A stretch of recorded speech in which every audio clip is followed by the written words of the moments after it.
So let's see. Anyways, I think it's time to start. First of all, I want to welcome everybody to the third webinar we are organizing this year. And what's our commitment is that we will organize a webinar every quarter. Obviously, something to do with the car wash business. And we are more than welcome and open, or welcome you and open to all sorts of good ideas what we should talk about. Something about industries close to car wash business, technology, or whatever you would like us to sort of include in our webinars. So all the ideas are welcome. So today we are going to talk about the future of the car wash business, and we are not going to use crystal balls, but we are kind of approaching this with the help of three gentlemen. We are approaching this future from the digitalization point of view. We are talking about new business models, and we are talking also about the technology. So I think these angles will help you to sort of understand where we are going. And by the way, my name is Nicolas. I'm a board member of Superoperator. My background is in IT industry. I've been involved in that industry now for more than 25 years. I'm also a board member of some other technology companies, helping them with their strategy and also internationalization. And as I said, I've been involved now with Superoperator 3 years. It's been a very exciting journey. And I think this is a very exciting industry as a whole, because there's lots of things happening in this industry right now. And as said, we are going to hear something about that today. Now, just maybe a little bit about housekeeping. So you can ask questions anytime by using the chat, which you can see on the left-hand corner of your screen. And we will pick up the questions, and then after each of the presentations, which are going to be about 15 minutes, we can have a Q&A session as well. And then we have reserved time for more questions and answers in the end of the webinar. So please ask as anything you want. And as you know, there's nothing such that could call a question stupid. So all the questions are very welcome. Now, as I said, I have three gentlemen helping me with this webinar. So thank you for all of you for participating and contributing to this webinar.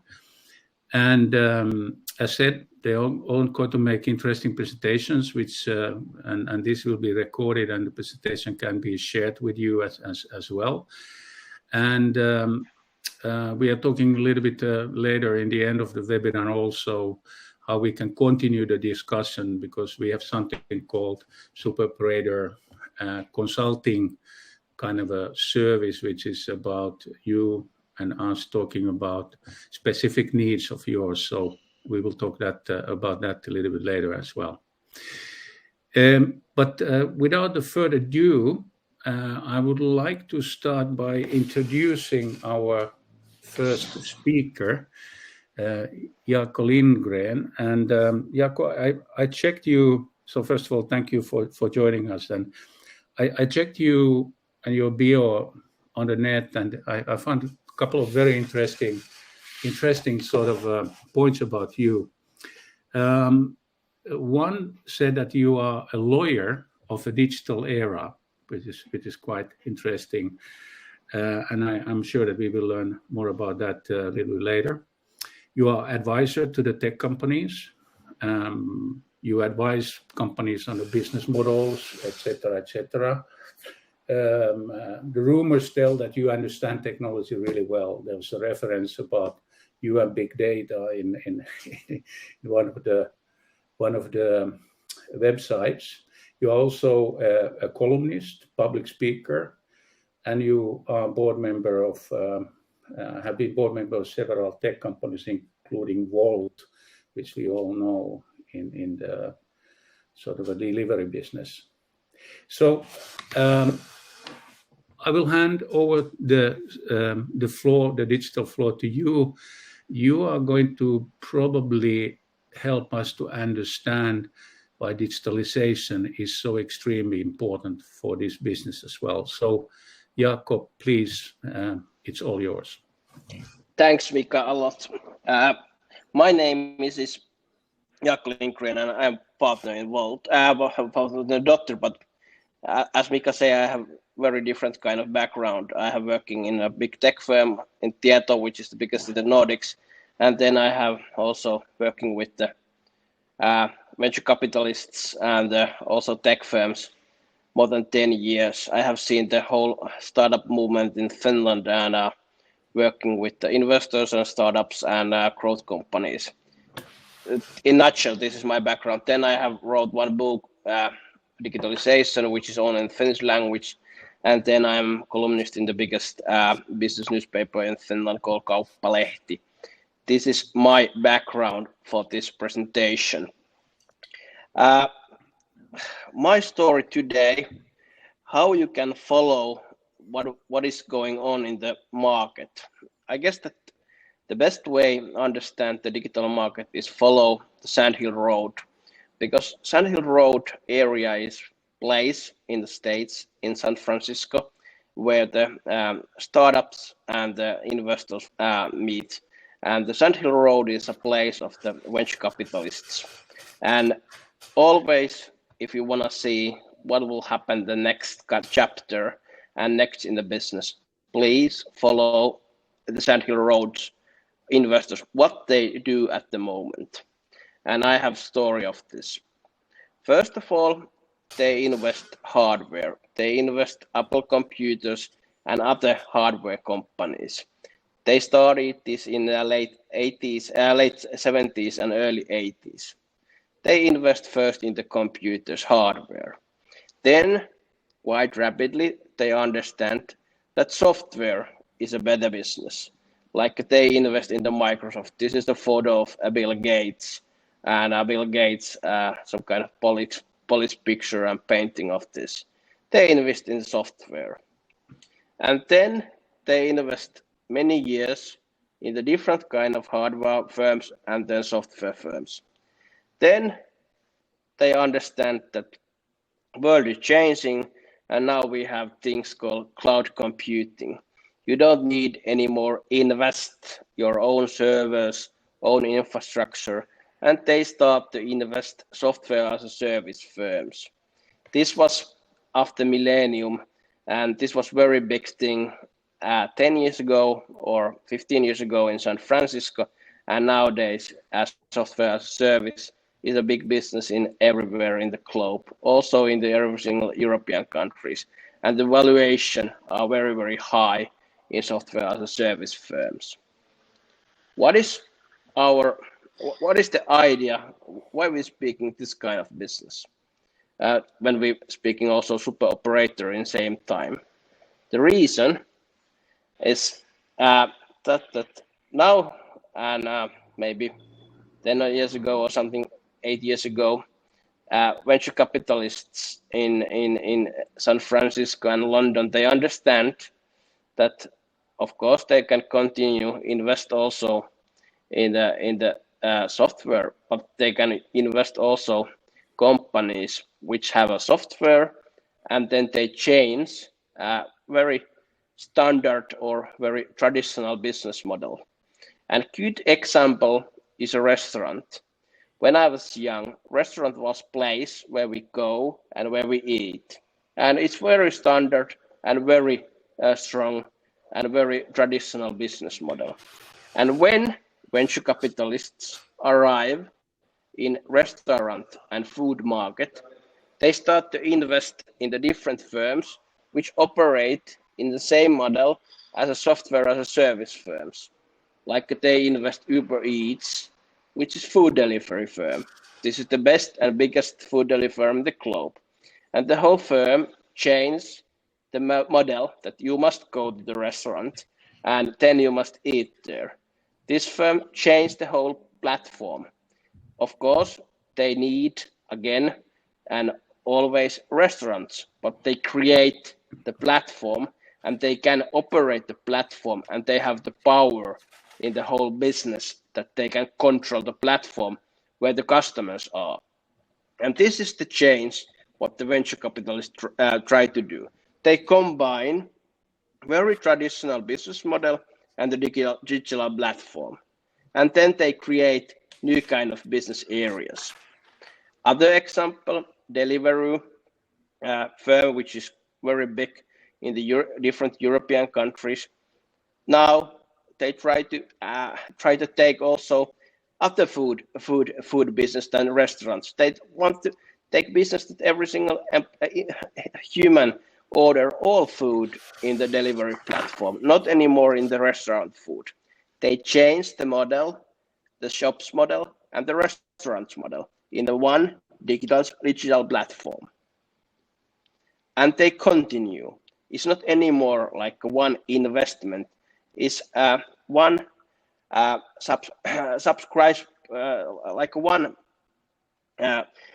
You must pay the membership in this kind of platform, and then you can order the food or book or any other stuff in, for example, Amazon platform, and free of charge. When you pay the membership fee, then it's you can choose how much you use this platform. And this is totally game changer in many traditional business areas. And first this started in the San Francisco, and now it changed the market in every single European country, not in Finland because we are too small country for the Amazon, but the Germany and the UK and France, it changed a lot, the whole landscape in the food industry, in the vegetables, like what do you need in your daily life? You can order everything in those platforms, like you can order in Finland, Volt, almost everything what you need in your life, and in Germany or in France, everything in the Amazon. This is quite big fundamental change in the market. There is two types of business models. They try to transfer the same and good business models which they use in the IT business and software service business, also other business areas. Pay as you use. You don't need invest anymore, own car, own videos or something like that, or your own music catalog. You can use how much you use. And then there is subscription-based business model. This is the biggest thing what those private equity and venture capital investors try to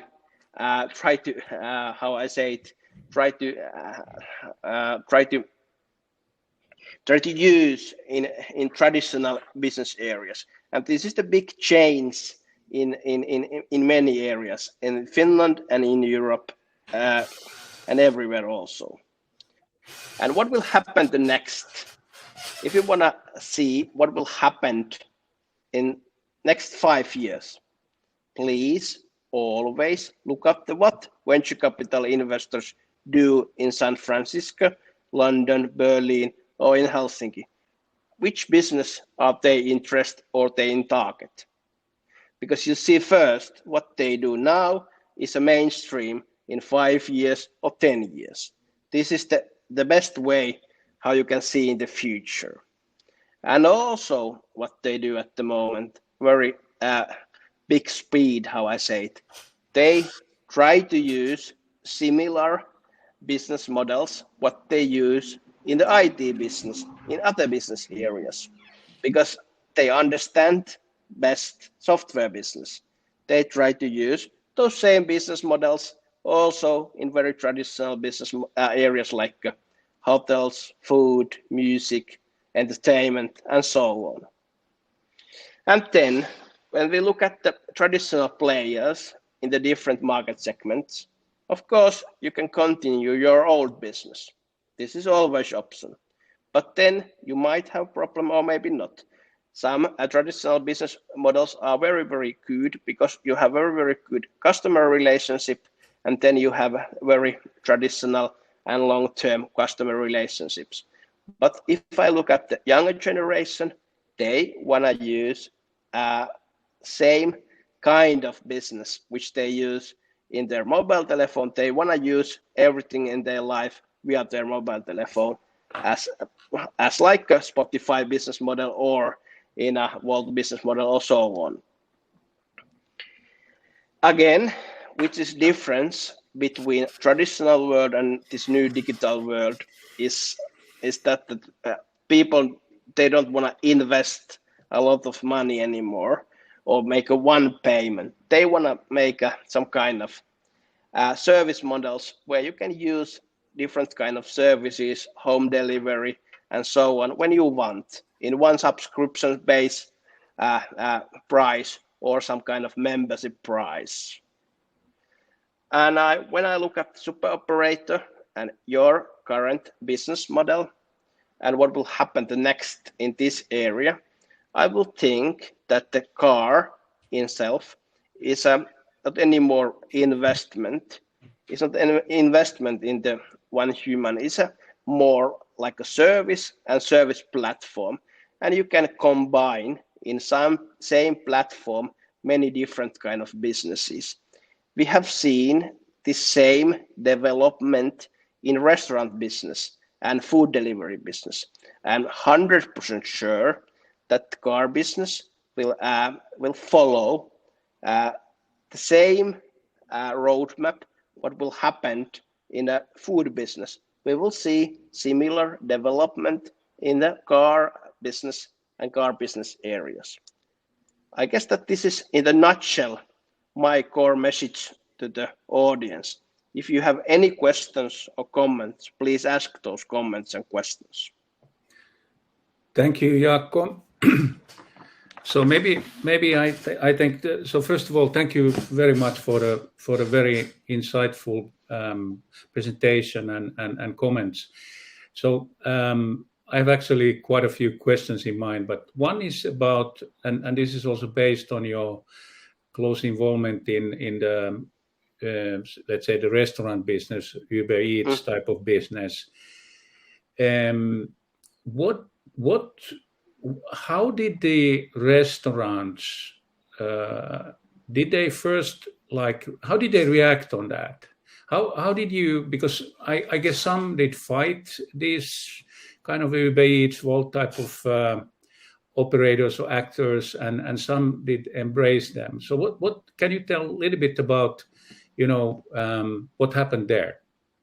They say for me that you are totally idiot and totally idiot lawyer that you try to use this kind of legal documents with them, and this is totally stupid idea that no one wanna order food in the home, and they don't accept any legal terms regarding this kind of business, and they don't definitely need any this kind of services in their business model. They was very, very angry. And for example, I discussed about 5 years ago with the biggest restaurant operator in Finland and asked that, do you want to make a collaboration with Volt? They say that no, we don't need it because we are so strong and we don't need any digital platform. And now they use home delivery services in Finland and other countries. We have seen the same development also in taxi area and all other areas. At first, everyone was very, very angry that they don't need any this kind of business model. But then when they understand that they must work this kind of world and they must use these platforms, then the clever firms understand that how they make a business in the new environment.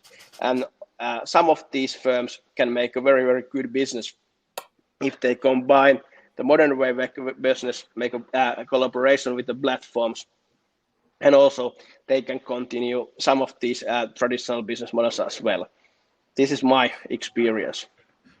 So maybe a short follow-up question, and then I hope that the audience have other questions as well. So how did you convince them? How did you convince that biggest restaurant chain that, like this is a good idea? Or did actually the customers convince them?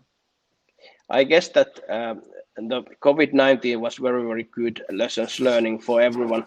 But before the COVID-19, I guess that the statistics that someone in the platform can show the firm or leadership of the firm that if you use this kind of digital platform, you can double some parts of your business and you can make more money for your investment. For example, I remember that one of my friends have a pizzeria in Finland, and he say first that they don't need any delivery platform in their partnership, but after they understand that they can use 2 times more their pizza oven, they was very, very happy that they make a collaboration with the digital platform because they can double their earnings using same time traditional business model in the restaurant and then delivery business model in the same time in the same place.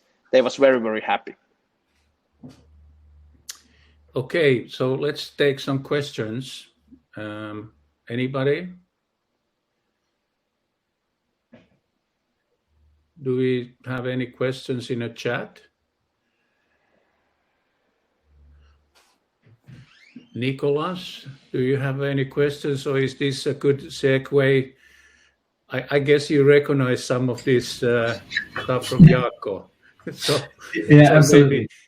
Maybe we move on to your presentation. And thank you once again, Jaakko. This was really, really interesting. Thank you very much for everyone. So quick intro, Nicolas. So first of all, thank you very much for coming back. You were a speaker in one of our previous webinars as well, and also you are a partner of ours in Germany. You are working for Axel Springer, but you are the father of the idea of Cleverboschen, which sounds a little bit like Uber Eats, but in the car wash context. And I guess what's going to be interesting is that because you come a little bit outside the car wash business and you are building you're building actually this kind of platform Jaakko was talking about. So it would be very interesting to hear about, like your experiences, what kind of business models you're working on, and what it takes to build actually the biggest car wash network in the Europe without owning any car wash sites. Yeah. So please. Thank you very much, Mika. Thank you very much for the invitation.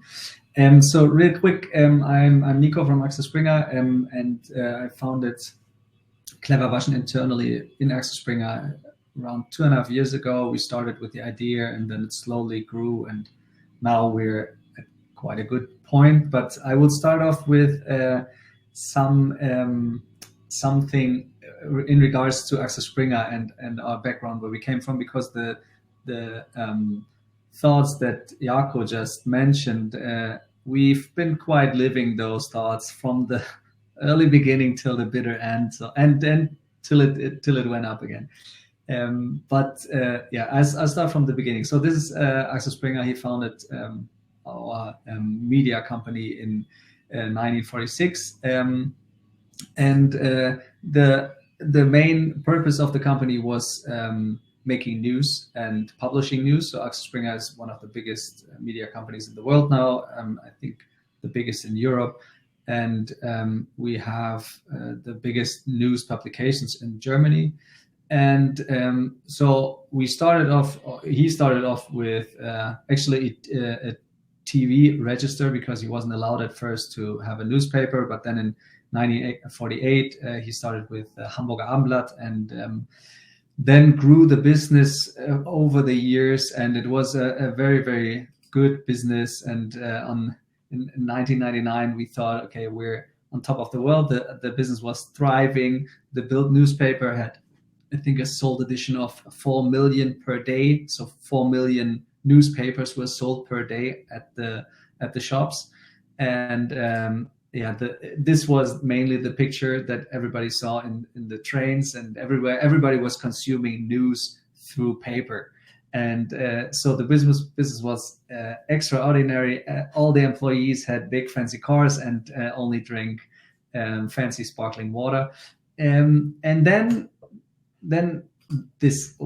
this happened. So the iPhone, it started 2007 with the iPhone, and then the whole digitization just came like crawling over us, and started online even earlier in the 2000s, early 2000s. And what happened to our business was that it really dumped after 2000, 2001. So we were in a miserable position regarding digital, because everything was offline, like print products, and we haven't really investigated in the digital business at that time. And then we had, it took a while, but then we came to kind of a mind shift, and it was mainly we had to disrupt our own business. So we thought, okay, what's the core of our business? And we had three parts. So one is the news media, where you have all the articles and the journalism. Two is it's called classifieds media. That's all the small pieces of advertising. When you say you have a job offer or a housing offer or a car offer, this is classifieds media. And then the third one was marketing media. This is the big ads in the newspapers. And that was these three were the main parts of revenue stream. So we had the purchase price, and then we had classifieds media income and marketing media income. And luckily, those parts, while print was declining, classifieds media, marketing media, and even news media, but digital, was thriving. And classifieds media, if you know, for example, Stepstone or Silogier in France, these became huge companies because they had a very good business model. You had to pay to get an ad on those sites. So if you want to publish a job offer on Stepstone, you pay a monthly fee, and therefore it gets posted. And on the marketing media side, we came up with the digital marketing side, so ads and banners, everything we don't love that much. But then there's performance media, and Idealo came as a price comparison website for all kinds of products.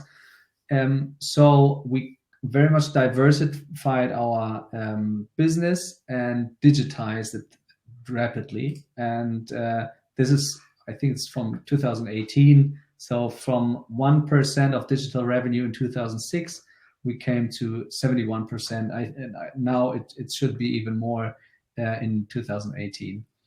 And now what's that all have to do with car washing? And I think Jaakko made a very good intro for that.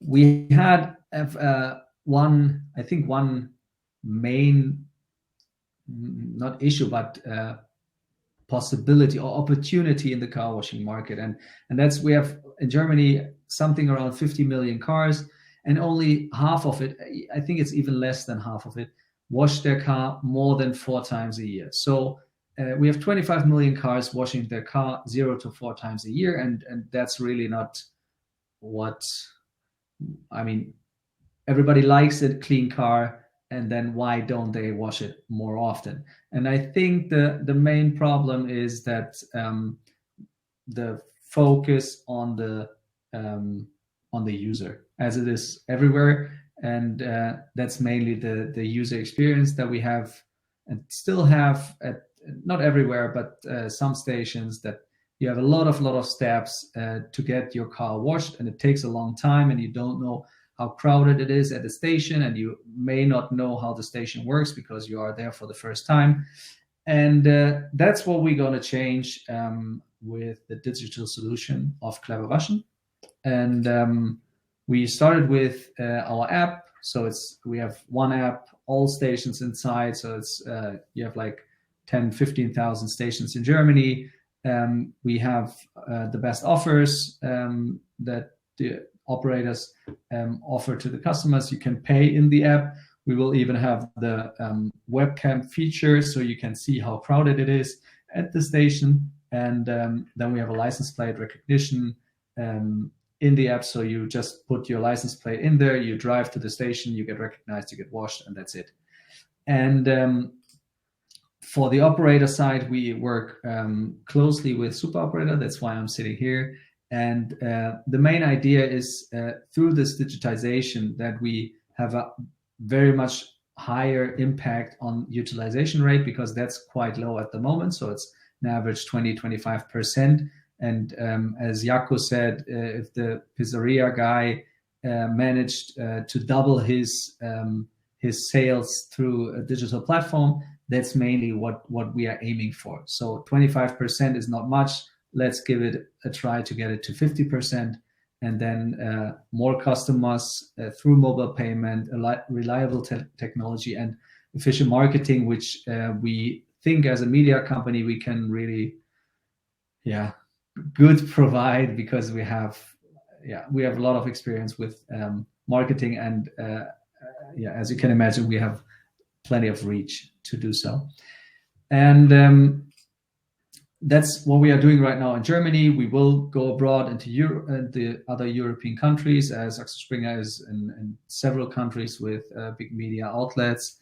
And one outlook for the future, and that's where we are talking not only the app, but also the platform. So we are building a platform where we are connecting our app, but we are also connecting car manufacturers as our partners. And that will be probably in the future the main thing, and what Jaakko also said, that the car as a service, and there will be the car wash as a service inside that service. So you can imagine you purchase a car, or you even lease a car or rent a car for a year, and in that monthly fee that you pay, you have a car wash flat rate included. And the car shows you where the connected stations are on your navigation system. You drive there, the car knows your plate, obviously. Drive there, the camera recognizes your car, you get washed, you drive away, that's it. You don't have to get out, you don't have to do anything, you don't have to even worry about payment, because you have already paid it as a customer, and everything else is done in the background. And I assume very strongly that the car wash operators that join this network will really benefit from all those more cars, more fleets, more happy customers that come to the station. That's it. Thank you, Nicolas. So let's take some questions. So audience, please, you can type your questions in a chat. Okay.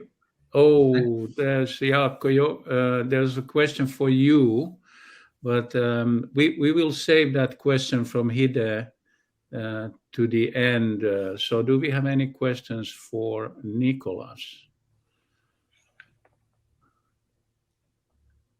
I have a little bit problems following all these chats. There's one question coming through from Florian. Okay, Mika, I think this is Arja here. I think that Hide wrote, thank you, Jaakko, but I think that she was... the question is for us. She was right. I will just answer it, because I think it's very cool, and we are very much looking forward working with BMW, as you can imagine. We have been in touch with them. We haven't been in touch with SAP. That's a very good angle. It's not the easiest thing to get into the car, but we are talking with 2 other big manufacturers from Germany, and hopefully with BMW as well. And Florian, we will have 350 stations until the end of the year, but we are aiming for a network of 2,000 to 3,000 in Germany. I think that's the amount of stations you need to really have a good role for our B2B2C partners. So if a fleet like Volkswagen, they are asking for at least 1,000 stations, that's our goal for end of next year. But in total, it should be something between 2,000 and 3,000. Okay, so I have a question. So Nicolas, you are kind of a pioneering in introducing this kind of a business model and this type of digital platform to the market. So what have been the biggest obstacles, and what kind of feedback have you received so far from the operators and from the other groups connected to this business? Yeah, I think at first it's not the most likely idea to start a car wash business out of media companies. So you can imagine that my idea, they weren't waiting for my idea internally. So I had to kind of fight for that idea a lot to get some money to start building the product. And from an operator perspective, I must say that they're very open. So especially the smaller ones, they're very open and eager to find a way into the digitization. The bigger ones, they take their time, and that's mainly because they are big corporations. And I think it's normal that, as I know from Axel Springer's side, it took at least 6 years until we understood, okay, we really need to go into this digitization. And then the process took, I would say, 15 years, and is still ongoing because there's so much personnel that needs to rethink or needs to change the structure of thinking. So it's a long way. But we know it, and we are here not for a sprint, but for a marathon. And I saw that Hidde had one other question.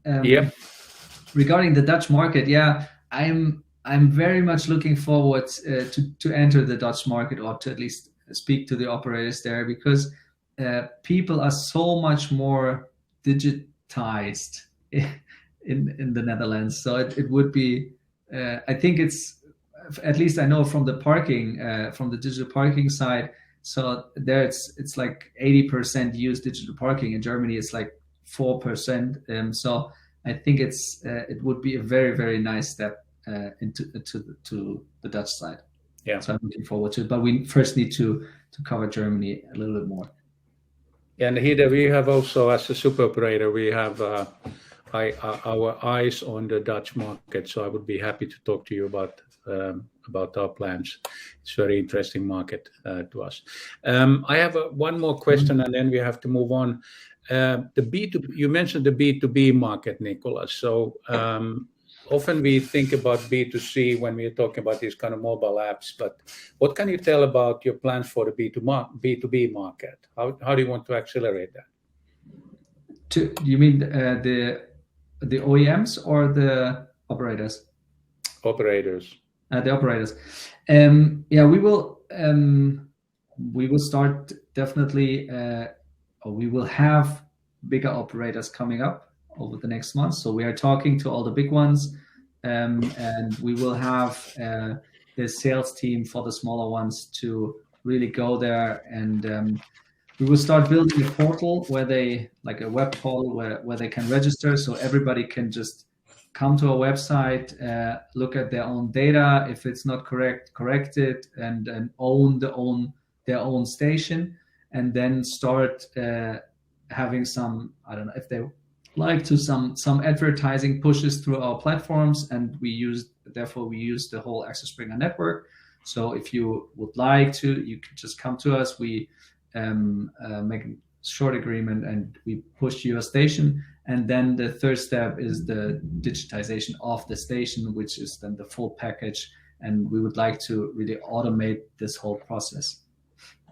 I saw that Florian had another question about the self-service wash boxes, and that's a very, very good question, because I'm very much looking forward to starting that project.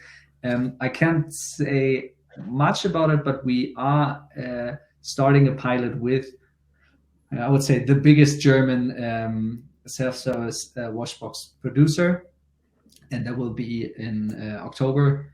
And then we will start connecting self-service boxes, and I'm very much looking forward to it, because I think it's so. I mean, I must say I'm not the biggest fan of these little coins that you first have to like change money, then get these coins. I know there are solutions already that are better, but what we will do is then just integrate it into the app, so you can either purchase fixed amount, like you pay or you prepay €10 and you use as much as you need, or you say, okay, please start the self-service box now and stop it whenever you're finished, and you don't have the stress of, oh, I only have 60 seconds of fresh water, so I need to be quick while going around. Yeah, we as a Superoperator, we see a lot of interest because we have a solution for that. So there are lots of uptake on that part of the business. We will do that with the Superoperator technology, obviously. Yeah. All right. Thank you very much. And it's time to move on. So the next speaker is my dear colleague Riku Uotinen, who is the CTO of Superoperator. And thanks, Riku, for joining us. And just a few words about Riku. I've been working with him now 3 years, and he's one of those technologists who can actually explain the technology and the benefits in the layman's terms so that everybody understands. And what I've asked Riku to do today is to explain a little bit what kind of technologies he and his team are working on, and what does that actually mean and enable for the car wash business. So Riku, please, the digital floor is yours. All right, so thank you, Mika. As you already introduced, I will be covering a little bit of the possibilities, like on top of we've always talking about digitalizing the car washing business. So I will be talking a little bit of the possibilities of the future and the latest technologies, and looking into what can be done already, and kind of how the intelligent systems are coming in top of all the digitalization here. So if we think about it, there already is a lot of intelligent technologies running in your daily lives, like for example, car manufacturers. They have these really sophisticated driving assistants. For example, in electronic cars and hybrid cars, you barely don't have to touch any brake anymore. They will follow you, and they are also integrating their infotainment systems to your calendars and these kind of things. So they are already coming into your daily life. Phone manufacturers, they already know pretty well where you are about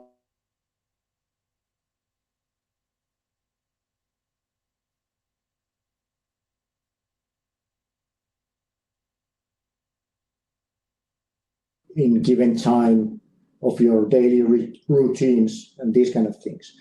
So it's about harnessing the potential that have there, like technology providers like Superoperator, also building the intelligent systems and making all these different existing intelligent systems work together to provide the best solutions available. Talking about the intelligent systems like artificial intelligence, so there are a lot of these buzzwords running around in this kind of technology. For example, artificial intelligence, it doesn't really have any strict definition what it means, but these technologies can mean like machine learning, where you improve the system performance improves over time by learning based on the previous actions that the system took, or deep learning, where the performance of the system comes from the amount and the quality of the data that is used to learn and teach the system, or data mining, where you find these patterns, changes in trends and correlations between different data points that can help you. Or machine vision. Well, machine vision actually is analyzing the image data, and computer vision is more like finding the contexts and reacting upon. So this latest technology is becoming so complex that when talking about the intelligent systems, it's often its purpose is nowadays about abstracting the technology so that you don't have to. I think long are the days when you really had to have almost like a degree on some technology or some tool to be able to operate different or more efficiently.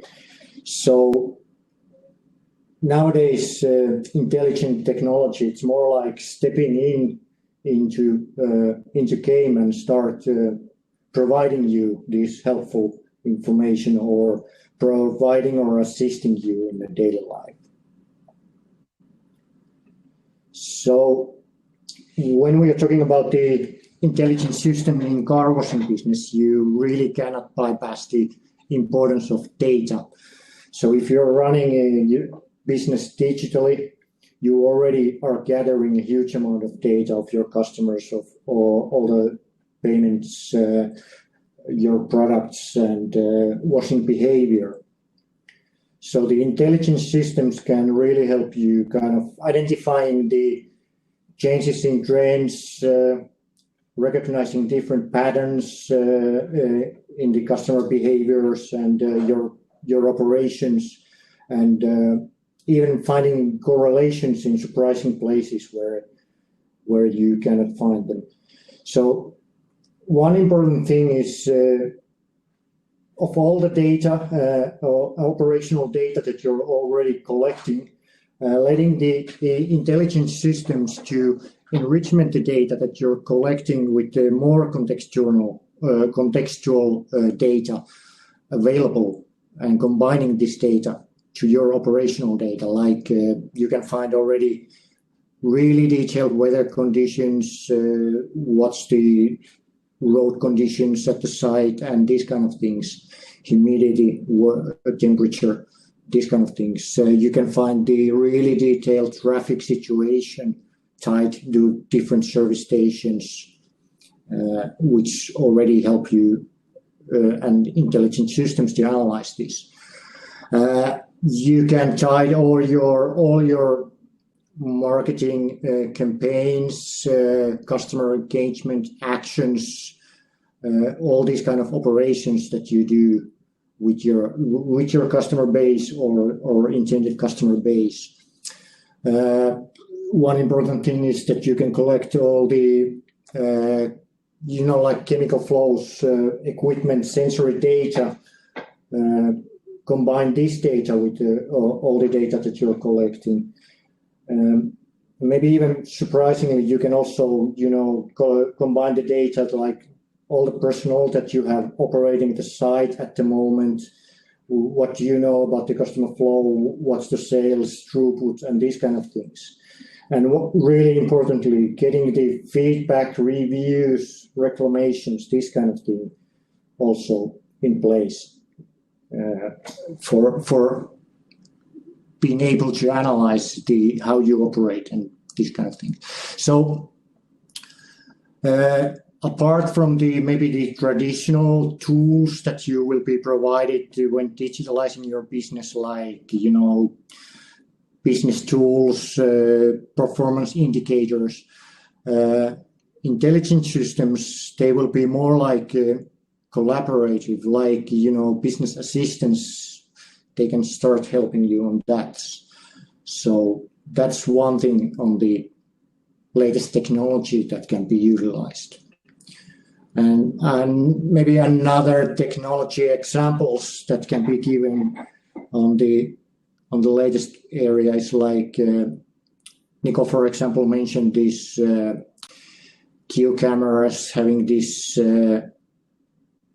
idea of what the situation at the site is. So enhancing this technology, like taking into account maybe privacy concerns that you might have, identifying all the sensitive information from the image and securing this kind of information from the image, but still providing the overview of the site. But you can move even further from that, like identifying how many cars you have in line, letting customers know that kind of situation.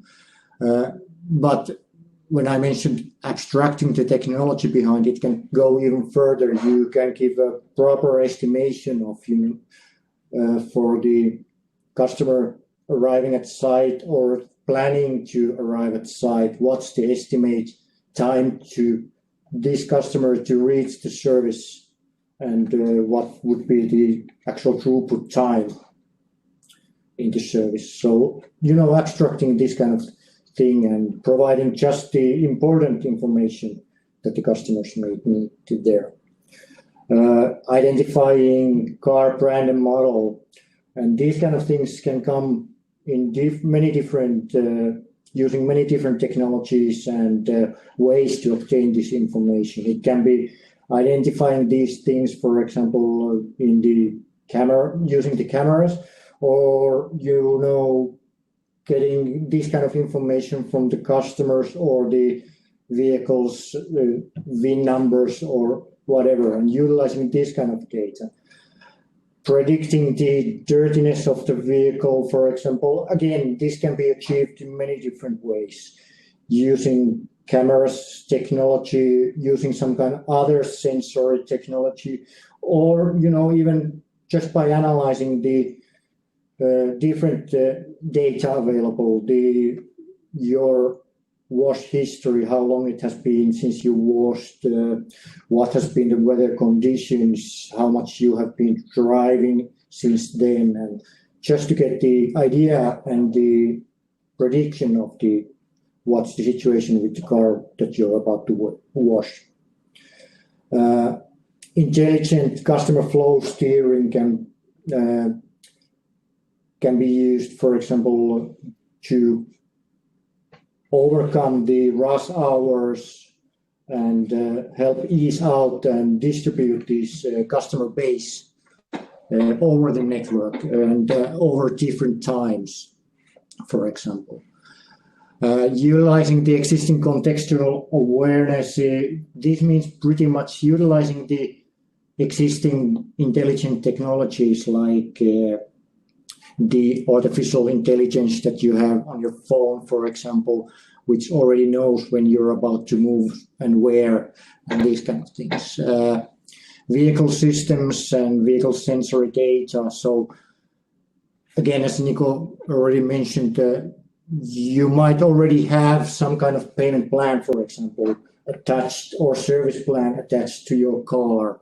Your car can tell when it's moving and where. It can tell details about your vehicle, brand and model, and even, it can have details when you're in need of service on these kind of things that can be utilized. Also, for example, using intelligent systems to analyze customer flows and behavior insights, for example. Finding these insights, like in normal working day, they don't have much time. They hit the road right away after the necessary service, or over in weekend they have more time. They tend to stay at the vacuuming sites and are maybe prone to use more additional services.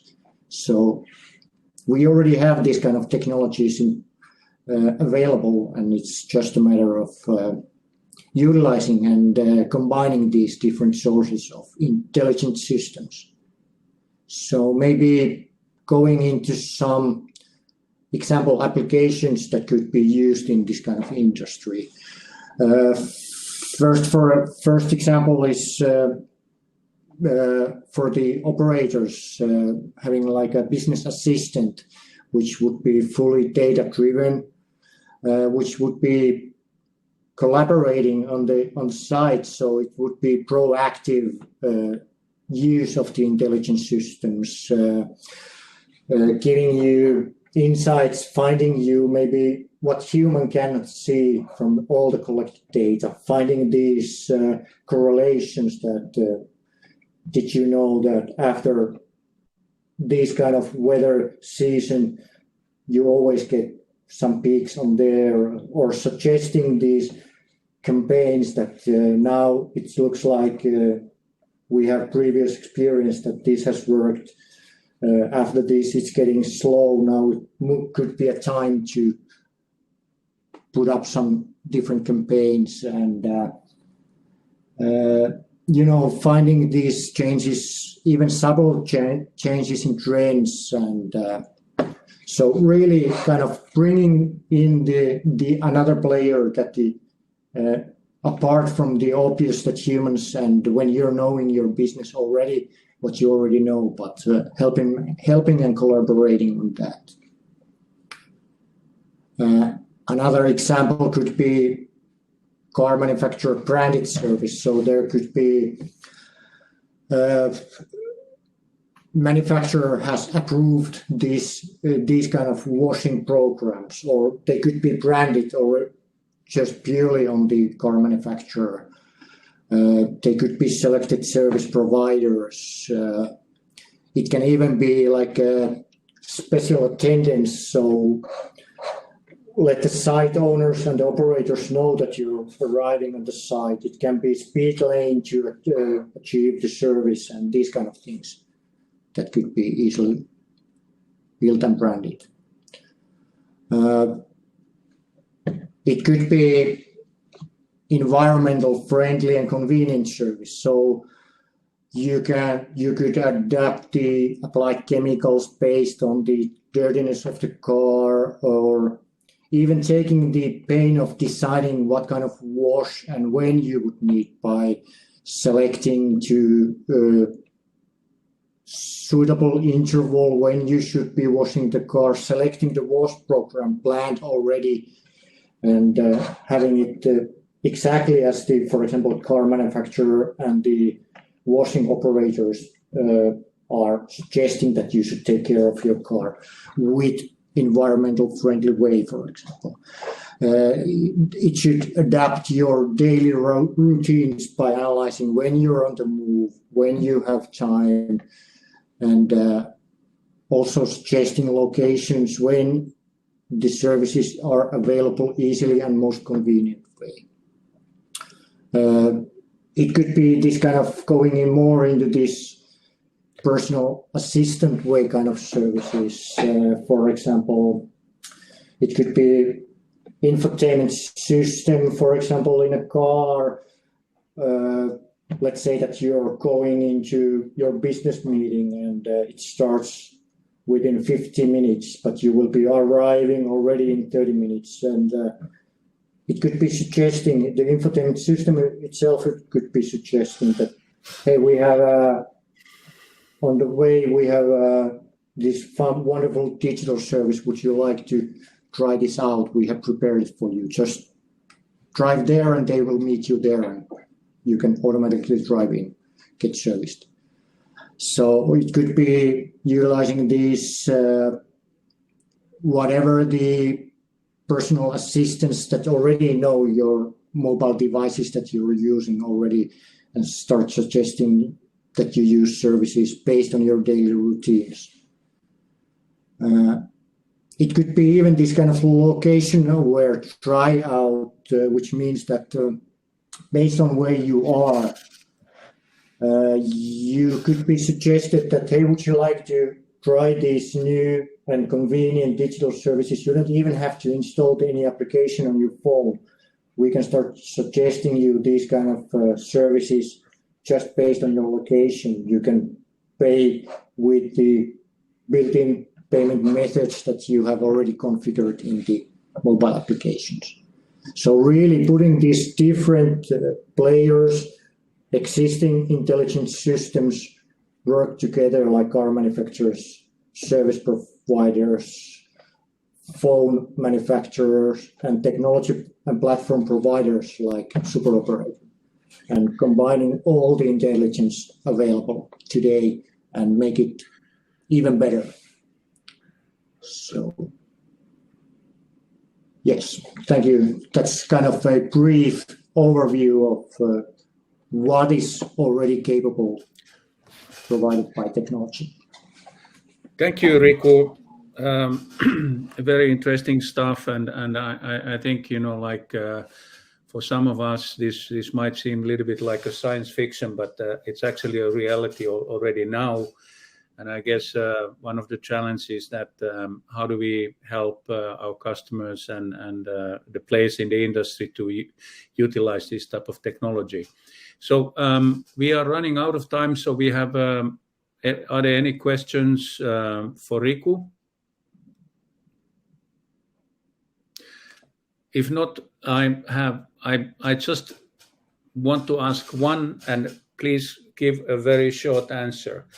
How is it possible that you know your platform is transacting about 1.4 million cars per month? So 1.4 million car washes go through your platform every month. So how is that possible? It's all about abstracting the technology, pretty much, even on the performance and scaling. So you can nowadays it's all distributed worldwide, cloud computing. So you can pretty much get the power and computational needs out of the tap based on your needs. Of course, it needs intense design and preparing for this, but scaling is one of the important approaches that we have when building a platform of this. So it's about cloud. It's about cloud computing using the cloud. Yeah. Okay. All right. Thank you, Riku. And thank you everybody for attending this webinar. And as said earlier, this will be has been recorded. The recording will be made available to you shortly. And I already referred to this free consultation. So please contact us through our website, book your time, and we can have a chat. We can have a virtual coffee and talk about your specific needs. We will help you. And then, of course, you know, like I can't help taking this opportunity to highlighting that we are hiring. We are hiring technical people. We are hiring people for sales, and those vacant positions are available on our website. So if you are interested to take a look, so please go there. So with this, I want to thank you everybody for attending, and we will in a few weeks announce our new webinar for the Q4 of this year. And as I said, if you have any kind of good ideas, please be in touch with us, and we try to accommodate those ideas into the next webinar. So thank you very much, and goodbye. Have a nice day.